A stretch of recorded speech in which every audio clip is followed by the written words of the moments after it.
I'm Shay Russell for mining.com.au, and joining me today is Julian Woodcock, the Managing Director for Viking Mines.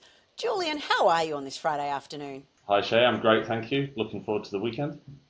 Now, I always love to have people on to talk about metals, but I really enjoy talking about obscure metals.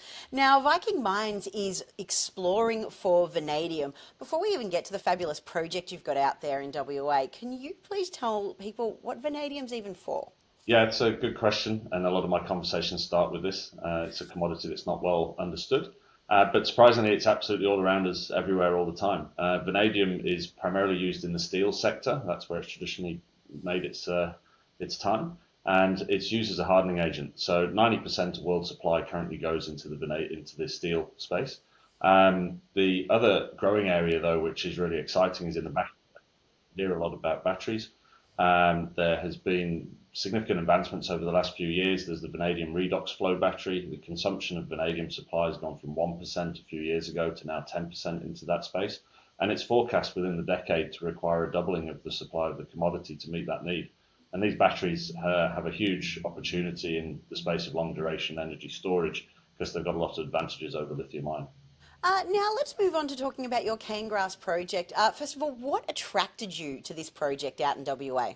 Look, we were looking to diversify the opportunities within the company, and we were looking in the battery space. And again, I did a bit of research and saw the vanadium batteries seeming to grow, and I thought it's an early mover opportunity to get into that sector.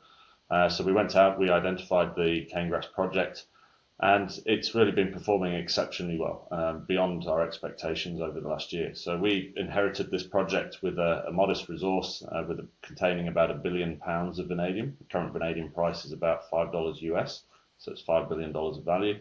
And over the course of the year, we did a whole lot of technical work, culminating in a large drill program. On completion of that drill program, we discovered that we had doubled the inherent vanadium content in the resource, so over £2 billion, so immediately increased the value to over 10 billion US. In addition to this, though, we've also got iron, and we look to be able to get an iron concentrate. We've got copper, we've got nickel, cobalt, and titanium. So it's not just vanadium, it's a full suite of commodities there. This is a really exciting polymetallic project that you've got. Tell me, what are the next steps that investors can look for over the next 3 months? Yeah, look, the steps that we're completing at the moment, I'll just expand quickly. We did this large resource estimate, got this substantial growth. We actually added a whole layer of economics to that. We did a pit optimization study, and any investors can go and have a look at a recent announcement. And we got a very positive outcome from that, which has demonstrated a 61 million ton pit that could feasibly have a 30-year mine life. Coupled with that's the metallurgy. So back to your question, we've been doing a whole load of metallurgical test work and getting very positive results. We are now embarking on the final stages of that test work to get to the final product. On the back of that, we're going to do some additional work that can look to release the value from the other commodities that I mentioned. Julian, I've noticed the company's quite cashed up, but tell me, can you ascribe any value to what's in the ground just yet? Yeah, look, as you point out, we're market cap at 10 mil. We had over 5 million at the end of the last quarter, so it leaves an EV of 5 million. You mentioned the in situ value. The resource that we've been working with has an inherent in situ value of about $20 billion US. But it doesn't stop there. We applied the economics as an assessment in a pit optimization study. I'll stress this is on an inferred resource, so it's just in situ. But the primary pit that we're going to focus on has an inherent value of $5.5 billion US of resource within it. And so that's what we're really going to be working forwards with our follow-up studies in order to try and release that value and transcribe that into benefits for our shareholders through capital growth of the company.